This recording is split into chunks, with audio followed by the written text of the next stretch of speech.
Hello and welcome back to the Cartoonist Studio, where this week, as I mentioned in last week's video, we're going to be illustrating a panel from my graphic novel, The Night of the Village Idiots.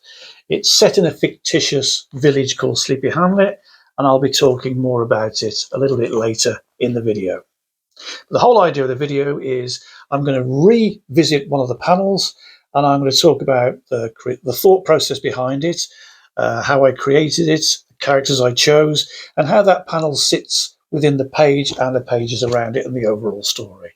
So it's a kind of a general tutorial on drawing a comics panel and also laying out a comics page. So if that's the kind of thing that you like to see, then please like and subscribe, hit the notification bell and click all so as YouTube sends you everything that I produce, because they can be funny little buggers at YouTube, You've got to get it just right. Okay then, right, without further preamble, let's get into illustrating a panel from The Night of the Village Idiots. Available from Amazon. Universal links in the description below. Just saying that. Right, video.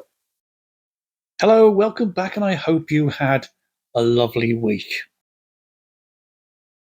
As in every week now, it seems, I start off by doing a very, very light sketch, laying out the characters where I want to put them, and then go over it with a heavy pencil just to punch out the details, shall we say. And then it'll be into the art and the explanation and more about the book and all sorts of lovely things like that. Okay, so as I sketch out the characters, I think I'll speed it up a little bit, as I normally do, give you a bit of music, and come back before we go in with the heavy detail. See you soon.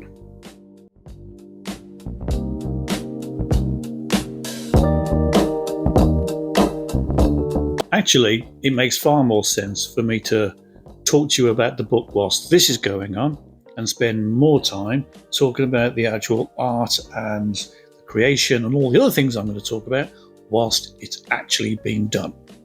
So, let me tell you a little bit about Sleepy Hamlet, the graphic novel, and to do that, it's probably best to read the blurb on the back. So here we go. How could the removal of a family painting, a childhood fear of lightning, a storm of near biblical proportions, and the pub landlord's flu cause so much chaos? Simple.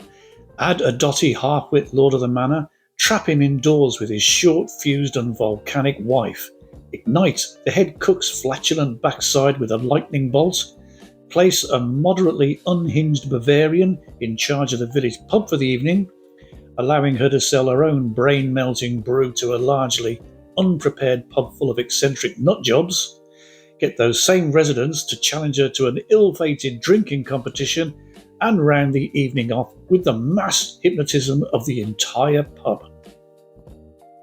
The villagers of Sleepy Hamlet could never be described as normal by any stretch of the imagination, but tonight even they've excelled themselves in the ancient art of village idiotry. Does that sound like fun?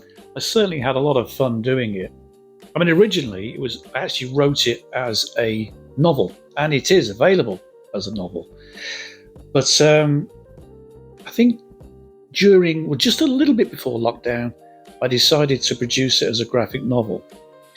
And I put out a page a week on social media, and that was probably the best way for me to do it, because it guaranteed that I produced one page a week. And after a couple of years, I had myself a graphic novel and put it together. But it was an extremely enjoyable process. I thoroughly recommend it to anyone. Do it in your spare time, and within a couple of years, you'll have yourself a graphic novel.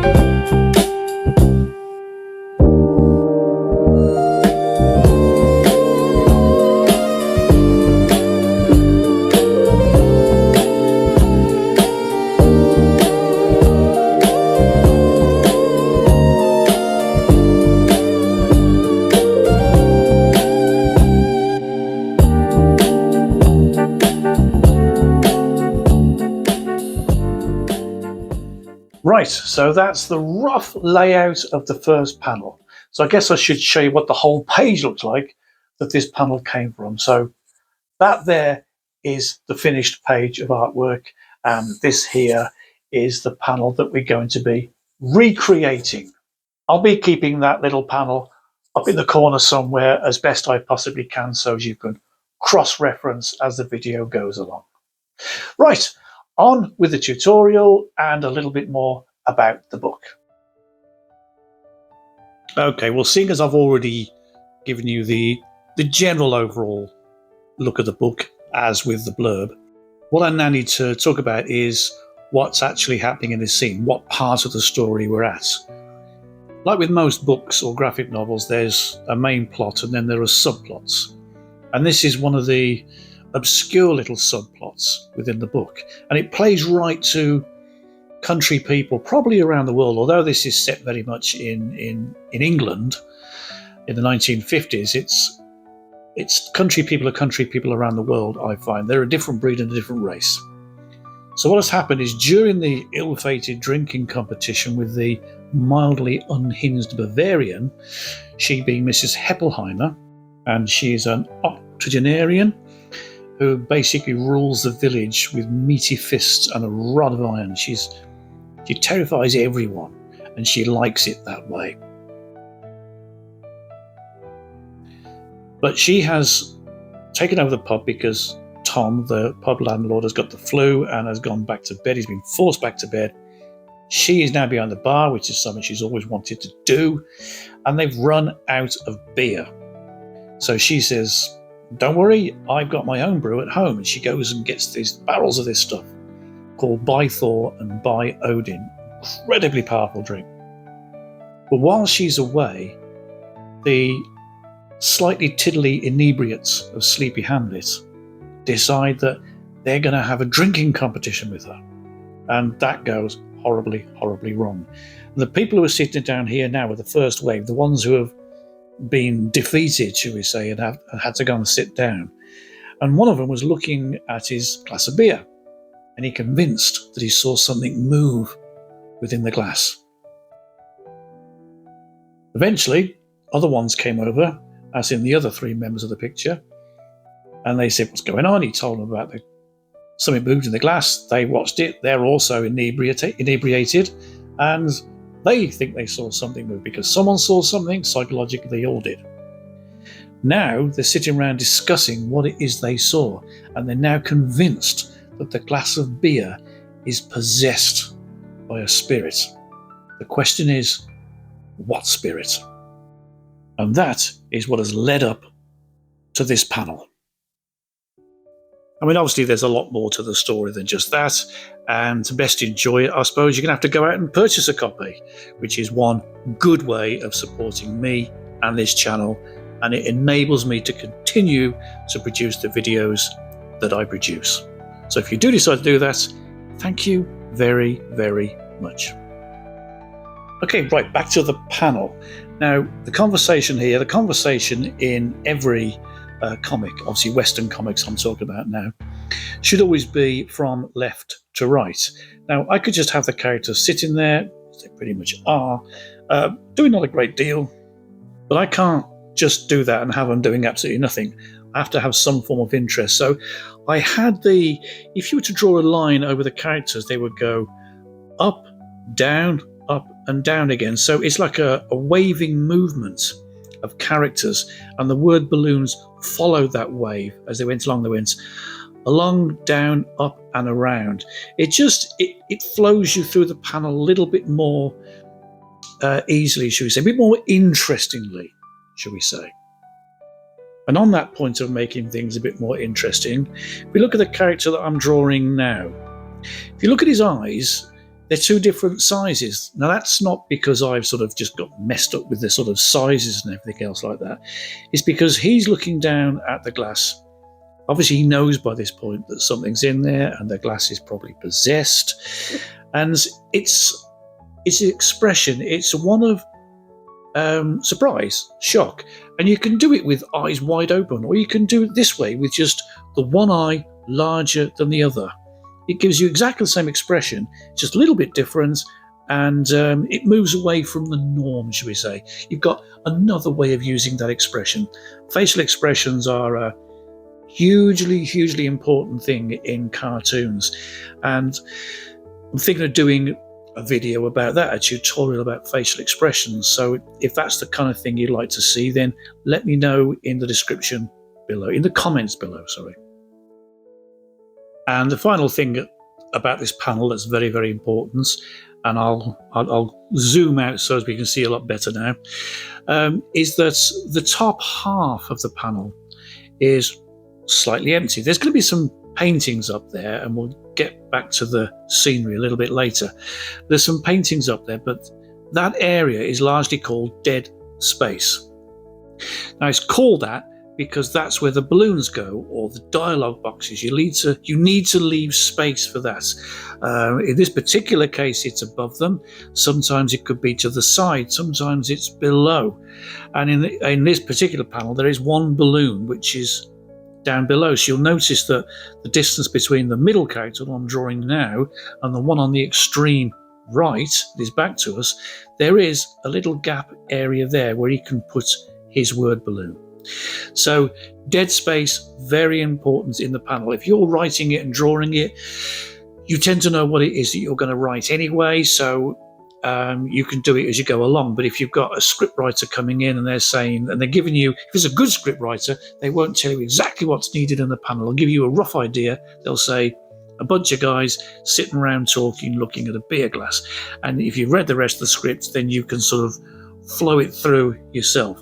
But that's when you've got to work out the words that are going to be needed in there, and roughly the words, the size of the balloon that you do.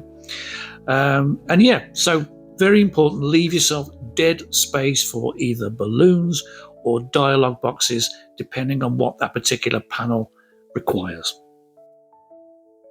Now we'll just talk about the character that I'm finishing off drawing here now before we go on to the background scenery. Now once again, like I said, you've got a bunch of characters talking about beer. They could just all have been sitting there upright, and that's probably fine. It's a little bit boring, but a lot of people would do that, and there's no real issues with it. But I like to make every panel interesting if I can, make it pop out, or if they're not doing anything particularly crazy, then just make it interesting. So you've got the one character talking, you're drawn straight to the guy on the left-hand side because he's the one with his mouth open wide talking. You've got the one next to him, he's more of a just observer. And then you got the other guy, so I've dropped right down low. So it's like he's been leaning in close and studying the glass, and now that they're all just talking, he hasn't actually moved from his crouched position. And it just makes that little bit more interest within the panel. And the character himself, most of them have got the same sort of shaped heads. I've given him that big dent in the top of his head. I don't know why, it just looked right. Even though these characters aren't main characters in the story, that doesn't mean that they shouldn't be interesting to look at, because they come along enough in the story to be part of it. And it's always pleasing if you've got characters that look different. Don't make them all look the same. A good technique is, if you've got a bunch of characters and you put them all together, if you silhouette them, you should be able to differentiate between the characters. If you can't, then I would say you've not put enough thought into your characters. So good way of showing that your characters are different but still within your style is, as I said, to turn them into a silhouette. And if you can tell who they are just from the silhouette, you've done your job. Okay, now let's see where the panel we're drawing sits within the actual page, and what is its purpose? Well, its purpose mainly is a break between two scenes. The first panel, the top panel here, is a scene where Mrs. Heppelheimer has finally passed out from a huge amount of alcohol that she's consumed, and the villagers are eagerly rushing her over with Mr. Roberts. He's the one in the top hat there. He's the hypnotherapist, or the would-be hypnotherapist, and they're dragging her over to the snug. There then needs to be a slight break in the action before we go back to the slower parts as he begins to hypnotize her. Then we move on to the middle row, which actually houses the panel we're working on. And it really is a break. Like they've all gone rushing past. And just to show that they've gone, I leave just the bar with a few playing cards or something just floating in the air. It's a completely dead panel. Then we move on to our panel. So having had the manic action scene at the top of the page, which follows on from manic action from the previous pages, we now need to slow it down a bit. Not because we don't want the action, because the next part of the hypnotherapy, as I mentioned a little bit earlier, is when they're all just sedately standing around. So you want to move the pace down a gear. The best way to do that is to interject it with something completely different. It's almost like a palate cleanser. So this panel, is, I guess, a palate cleanser. But it's nice to make that scene interesting so as your mind does completely clear of what's just happened. And then when you move on to the quieter scene, it's almost like you're prepared for it. And then we move on to the final panel, a big panel, like a splash panel, shall we say, because this is an important moment in that particular part of the story where Mr. Roberts is attempting to hypnotize the semi-conscious, and it's also extremely dangerous. Everyone's very aware. It's a bit like having a subdued lion in the room. No one wants to poke it too hard just in case it wakes up. Mrs. Heppelheimer is very much that wild lion that you don't want to wake up suddenly. So they're hoping she's asleep. So they're going through the early tentative stages of the hypnotherapy. So that's what I meant by it's quiet. But it's also a major point in the story. So I turned it into a lower panel, splash panel. So that's how I lay out a page that starts off with crazy frenetic energy, interjects a separate scene, and then turn the whole volume down for the last panel, which sets you up for a start of a bigger story. Right, okay, back to the penciling. Right, so we've talked about the characters, the layout of the panel, the interesting angles and positions the characters are in. We've also talked a little bit about making the characters themselves interesting, even though they're minor characters, how important that is within your story. Because you never know, if I produce a second one of these books, and I kind of quite like to do that, then these characters may appear again. So having made them interesting, it makes them appealing. It makes people want to look at them, to view them, to enjoy them. So then we move on to the final part, and by no means a lesser part of this panel, and that is the background and the importance of a background. One of the first things I learnt when drawing cartoons was never overcomplicate a scene. You can have a complicated scene, but you mustn't overcomplicate it. Some people just shove way too much in there. And the bit of advice that I received as part of that don't overclutter things was never put anything into a picture that isn't required for the story. Now that changes slightly if you've got, say, two people walking through a park. You're going to have a lot of trees, and you may have some people walking dogs or throwing frisbees or having a picnic and what have you.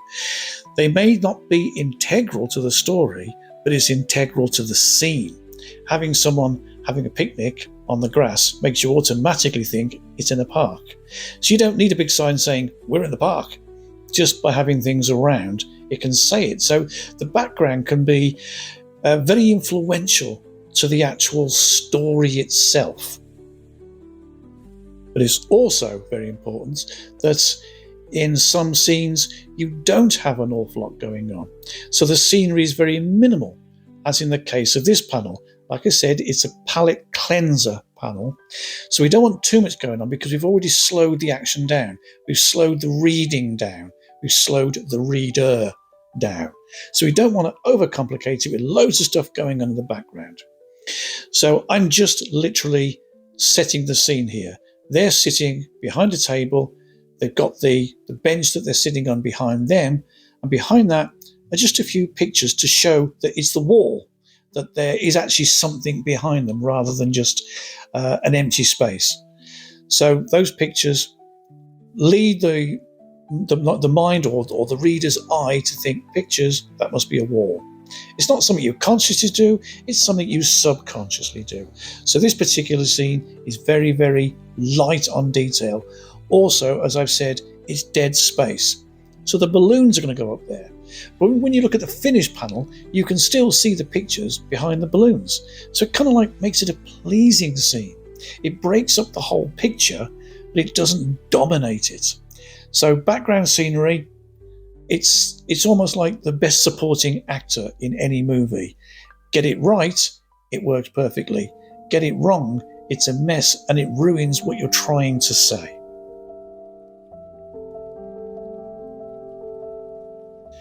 Okay then, well that's pretty much it for this week's video. I think it's gone on a little bit longer than my 15 to 20 minutes. But I think it was important that it did just that little bit more. Okay, so I'm going to leave you now. Hope you've enjoyed the video. If you did, then please like and subscribe and share so we can get the numbers up. Hit the notification bell. When it does bring down the drop-down menu, click on all. That means that everything I do, YouTube will send to you. And yeah, I really hope you enjoyed the video. If you've got anything you'd like to ask or anything you'd like to say or add, leave it in the comments below and I'll get to it as soon as I can. Right, on to next week's video. What's that all going to be about? Well, what's happening is I'm going up to London over the next few days and I hope to visit the National Portrait Gallery. Now I'm going to choose a random painting there. I'll tell you next week how I'm going to do that. But what I'm going to do is I'm going to take a photo of this random painting and I'm going to bring it back and look at it and I'm going to redraw it, but as a cartoon. It's almost like if the whole world was made up of cartoon characters and not us humans, then if they did portraits, then this is what they would look like. I think it'd just be a fun exercise in creating cartoons in a completely different style, also using costume and dress. Pretty much like I have in this video. The characters here, it is a period thing. They're set in the 1950s, so I had to choose the right clothing and scenery and all sorts of stuff like that. So, but I'll be doing it on a much, much grander scale because these things usually 1800s. So if that's the kind of thing you like to see, then you definitely got to come back for that. Make sure you are well and truly signed up for this channel. So yeah, that's pretty much it. I'll probably leave the video with a little bit more at the end. I'll show you a few more pages from the Night of the Village Idiots, give you a better idea of what the whole book's like, and maybe it'll inspire you to go out and get yourself a copy. Christmas is, after all, coming up, so you can put it on your list. At the very least, hopefully you'll enjoy the pictures at the end. At the very most, it will inspire you to maybe go out and produce your own graphic novel or comic story. 3 or 4 pages, doesn't matter. Get in there, have some fun. And if you do that, let me know about it. Send it to me. We'll all have a good laugh. It'll be good fun to see. Right, I hope you've enjoyed this video. I hope you've taken something away from it, something useful. And if you did, then it'd be great to see you on next week's video. Okay then, so all that's left for me to do now is to say thank you very much for your time, and I hope to see you next week. And until then, bye-bye for now.